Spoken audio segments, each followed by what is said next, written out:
Bon, on se retrouve pour cette nouvelle session de pêche au bouquet sur Luc-sur-Mer en Normandie. Après le passage donc des 2 tempêtes qui se sont produites sur les côtes de Brest et qui ont remonté, on a eu pas mal de dégâts aussi, vous allez le voir dans la vidéo. Ça a beaucoup brassé la mer et tout ce qui est algues et rochers. Et vous allez voir que la session ne va pas du tout se passer comme prévu. Mais je vous laisse évidemment découvrir ça en images et je commenterai comme d'habitude en voix off. Et n'hésitez pas à mettre un pouce bleu en bas de la vidéo, ça soutient énormément la chaîne. Merci à vous. Là, vous voyez que c'est rempli d'eau, ça. On cherche là.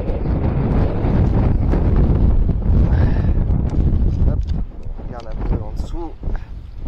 Parfois. Malheureusement, vous allez voir que dès les premiers coups de filet, pas une seule crevette, même pas une petite. Et ça sent vraiment pas bon.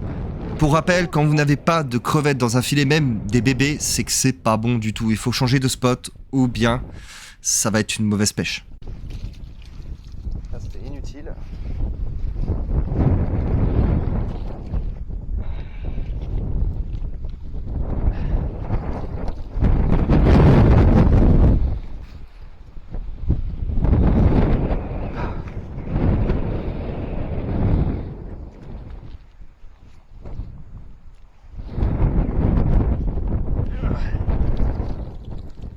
Non, que dalle. La vérité, il y avait beaucoup ici. Et ça, c'était avant la tempête, évidemment. Ici, c'est le même spot que la dernière vidéo que je vous ai montré, et ça s'est passé bien sûr avant la tempête. Et vous allez voir que il n'y a rien du tout qui va sortir du filet. Même pas une petite crevette. J'ai même retourné le caillou qui était au milieu où c'était blindé et il n'y a rien du tout qui va sortir. Pas avoir peur, hein. C'est du vent, c'est rien. Et oui, les conditions à la mer sont parfois rudes. Il peut y avoir de la flotte, il peut y avoir de l'orage, comme la dernière session, ou peut même y avoir du vent comme cette session. Et ça ne vous empêchera pas, ça ne doit pas vous empêcher de pêcher la crevette grise ou le bouquet. Parce qu'à la mer, c'est comme ça, on ne choisit pas le temps, Mère Nature ne nous gâte pas. C'est là qu'on voit qu'il y a un problème, puisque c'est le 5e spot que je fais à peu près au moment de cette vidéo. Et il n'y a toujours rien en vue, pas un seul bébé, rien du tout, pas un bouquet. Et ça commence vraiment... Même là, je tente carrément de regarder sous les cailloux, ce que vous pouvez faire aussi. Mais rien du tout. C'est là que je commence à regarder autour de moi, je me dis, bon, il faut trouver un autre spot parce que là, ça sent pas bon.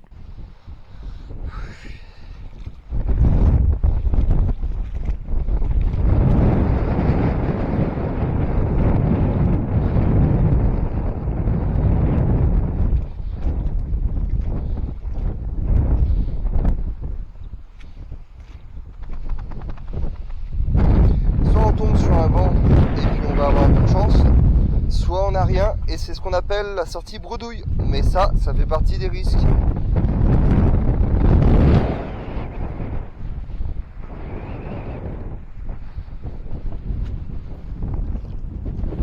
Un petit crabe vert. Ça reste une prise, hein. Enfin une prise, et ouais, comme vous l'entendez, c'est une prise. Et bon, ça reste un petit crabe vert, malheureusement on ne peut rien en faire, on le relâche. Mais ça reste quand même une prise, et c'est encourageant pour la suite, puisqu'on peut se dire qu'il y a peut-être potentiellement du bouquet aux alentours. Une petite grise, regardez. Un bébé, hein. Vraiment un bébé. Un petit bébé. Hop, hop, hop. Tic, tic, tic. Maigre trophée, mais enfin un petit bébé, après quasiment 1 heure de recherche sur cette session. Je peux vous dire que bon, j'étais un petit peu blasé quand même, mais j'étais content. C'était un peu encourageant. Je me suis dit qu'il y a peut-être quelques spots où on était qui peuvent nous donner du coup du bouquet. Et bien sûr, elle était trop petite, donc je la remets à l'eau.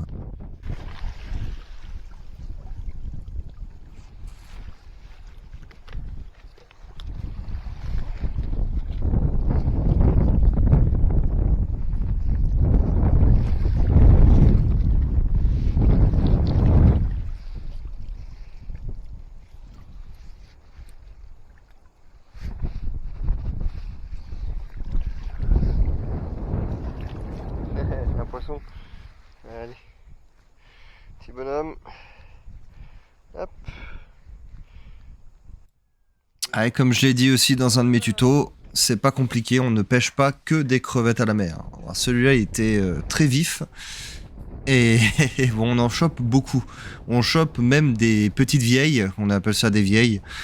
Et il y en a des sacrés morceaux quand même. Mais bon, ça fait toujours plaisir de voir un peu de poisson dans le coin.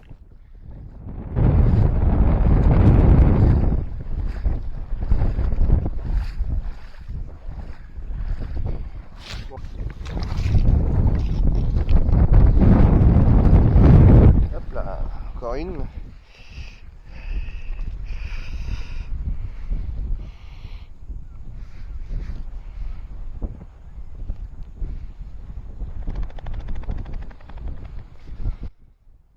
Petite crevette d'à peu près 6 cm, elle est vraiment jolie et c'était encourageant.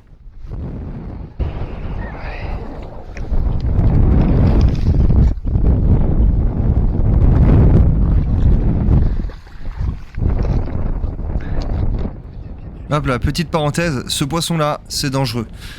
Il dresse ses pics, et si vous marchez dessus alors que vous n'avez pas une protection adaptée, ça va vous faire très très mal. Là, on va tenter donc la prochaine marée donc à la crevette grise.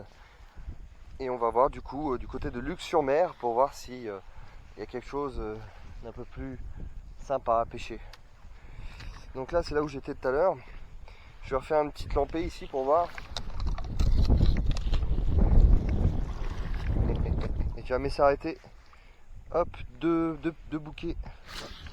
Très bien. Vous vous rappelez la dernière vidéo où je vous ai dit qu'il fallait revenir au même endroit si vous aviez eu quelques bouquets? Voilà, ça vient d'arriver. 2 bouquets supplémentaires.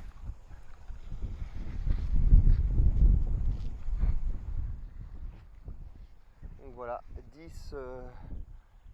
Petit spoil de ma part, du coup, oui, la prochaine vidéo sera bien donc une marée sur la crevette grise. Donc on fera une pêche à la crevette grise avec les grands filets. Et ça sera du coup un tuto en plus puisque c'est totalement différent du mode de pêche que je fais actuellement. Là j'arrive en fin de batterie comme on dit. Et puis bon bah voilà. Ce fut une chasse très spécifique, mais bon. Vous voyez, on peut un jour avoir beaucoup et l'autre jour bah, ne pas avoir beaucoup. Et la pêche à la mer, c'est ça, quoi. Il faut s'attendre à ne pas avoir grand chose pour ne pas être déçu.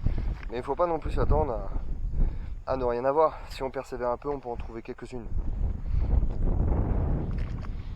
Malheureusement, maigre butin, vous le voyez un peu mal vu que c'est mal cadré, mais il y a 10 bouquets en tout pour cette session de pêche et mon collègue en a eu 7.